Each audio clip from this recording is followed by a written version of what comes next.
ऊर्ध्वं गच्छन्ति सत्त्वस्थाः मध्ये तिष्ठन्ति राजसाः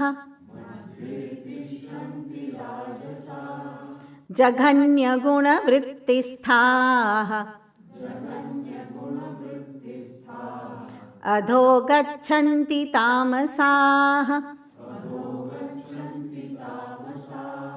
Those who are abiding in Sattva go upwards. And the Rajasic dwell in the middle. And the Tamasic, abiding in the function of the lowest guna, go downwards. So, no matter how well I do in the material world, but whether I am going upwards or downwards, or whether am I staying at the same level, will be determined by the inherent qualities in me. So at some point of time, even in my material world, this guna that is predominant in me will fructify in a particular manner and will show me the right colors of what I have in me. Urdhvam gachanti sattvasthaha. Those who are able to steady themselves in the sattvic tendency of theirs, because there is constant flux of gunas in me, so I have to get steady in sattva. How do I get steady? The moment I feel that I am in sattva, let me try to extend that period of time by further supporting my sattvic tendency with that particular kind of, it can be stotra chanting, it can be japa, it can be puja, it can be reading, it can be conversing with like-minded people. I must support my sattva, because very soon it will turn into rajas without even my knowledge. Yeah, that fast the gunas keep changing in me. And then it will pull me down. And I don't know how down will I go. If I fall into tamas, then it will take me right down below. Not even will be able to stay where I am at present. So, therefore, even Bhagavan or the Shastras have told that even for those people who are considered to be knowledgeable, they also continue their sadhana. This is the purpose. Why? Because one cannot find the grand nature, which is the manifest power of the Supreme. So how can I challenge that power, which is the divine power, Yoga Maya?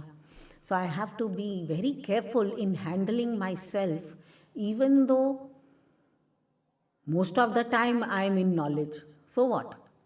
There will be times when I will fall back into my rajasic or tamasic tendency, because they are there. And this ego, this individuality might get quickly affected by those. So one cannot take a risk of doing so. And never the seeker. The seeker has to be even doubly careful, because he is still seeking, he is still practicing. While practicing, you must have observed for yourself that you might start a puja with very pure mind and with all the focus and all. And within 5-10 minutes or say 15 minutes or half an hour, your mind gets drifted. Then again you pull it back towards yourself. Again something happens and it gets distracted. Why does it so happen? Because of the upheaval of rajas at that time. And some people will say, when I sit to meditate, I fall asleep. Why? Because it's not that, I am going towards realization, not at all. I realize that I am going towards tamas. That's the realization, not that supreme realization. So much of careful. Therefore it is said, sit straight, don't take backrest when you meditate. The moment you relax, you will fall asleep. That's the best time to sleep, when your mind is restful. So from sattva directly you might fall into tamas. And that is what is told over here, that this play of gunas will go on till the body lasts. And it will determine, when departing from this life, my gunas are going to determine my gati, my way, my path hereafter. In which direction am I going? Today is Sankranti. You can now understand why is it so important. This Bhishma Pitamaha, even on his bed of arrows, under the most adverse situation, with the worst kind of mind playing all around him, all negativities, extreme condition of one of the biggest battles the human beings would have observed. And at that time he's chanting the names of Lord. He's got not only the vision of God, the God is right in front of him, and he's chanting his names, his glory. One after another, 1,000 and more names. So that kind of sattva is required. Urdhvam gacchanti sattvasthaha. He was so steady in sattva that he had to take urdhva gati. That is why it is said, today is the day from when on one can absolutely enhance the sattvic tendency.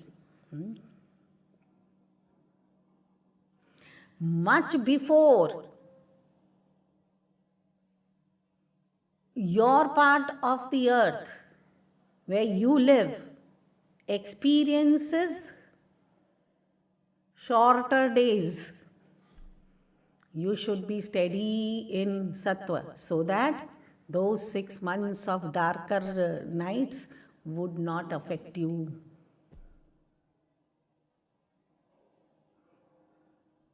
To that you have how much of time now?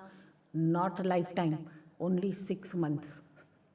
Within 6 months, you have to get steady in sattva, so that never to fall back into rajas or tamas. Can be. Who knows? Do I have 6 months? Maybe. I don't know whether I have or not. Right? Who knows? So at every moment we have to be absolutely alert to stick to sattva. What is the big idea of entertaining any other guna in the mind? One should rationalize. Okay, suppose I get angry. What will be the benefit? Suppose I entertain lust and greed. What will be the benefit? Suppose I get attached. This attachment is really lovely. But there should be a time when one thinks in life that what is the advantage of being so attached? Think. If you can think that way, then your rational intellect will reject the idea of entertaining rajas, and it will help you to stick to your sattvic tendency. Then there will be the scope of going upwards. Or conveniently come back to this madhye tishthanti rajasaha. Those who do not try to enhance sattva, they remain mediocre. So when you remain mediocre, you come back to the same state. Fortunately, if you are so, otherwise you might entertain tamas to the extent to fall completely.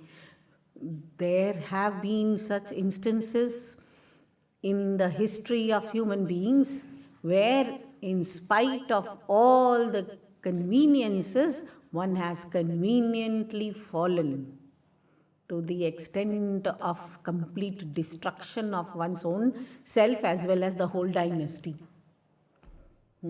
So one must be extremely careful. What could have been the reason? Tamas. Tamas can be the only reason for such a fall. Jaganya Guna. Bhagwan calls it as Jaganya Guna. One can understand. It's a terrible kind of tendency.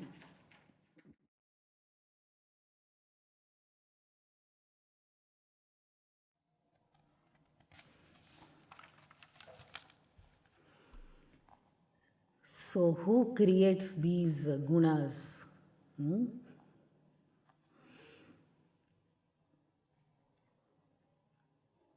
Of course, the seeker will be too eager to remain on the path of liberation.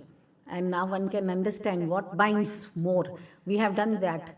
Sattva binds in knowledge, Rajas binds in action, Tamas binds in indolence. So, should I get bound to the extent that I become I come to a vegetative life or an animalistic life, or should I remain a human being, or should I strive to liberate myself from these kind of bondages?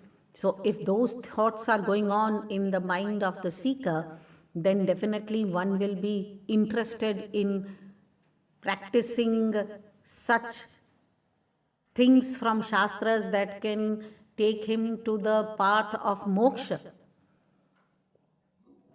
and for which one has to do proper analysis of oneself. You have time, you have sufficient time to introspect, but with proper understanding and with humility one will have to introspect so that one can gauge the standard of mind, one's mind. We are expert in gauging others' minds, not our own.